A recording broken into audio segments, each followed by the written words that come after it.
Juliana Page, come on. No pressure. Yeah, no, you're back. So tell me, back. how do you live your most courageous and impactful story? Well, that's a loaded question, Come which on. you don't answer in just one answer. There's not just one way to do We've it. got all the time in the world. So. Yeah. Well, I think on the surface of this, it's starting to identify, where am I a coward? Wow.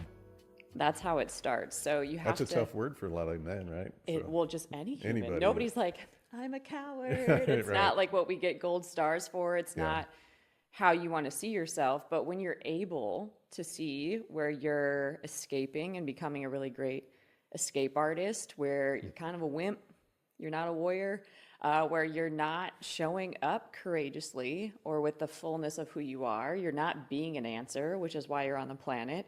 When you start looking at that, it means that you have to be a powerful person. Yeah. It means that you have to stop being a victim, or stop telling some stories, or stop showing up in ways that are limiting. And you have to evaluate all of that. So you have to evaluate, where am I being a coward? Where am I setting limits on myself that don't serve me? Where am I showing up in ways that are hiding and not the fullness of who I'm here to be?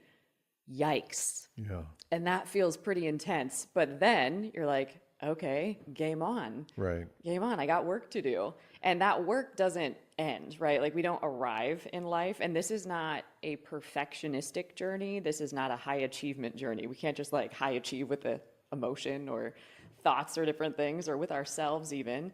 You don't bully yourself into breakthroughs. That's good. Right?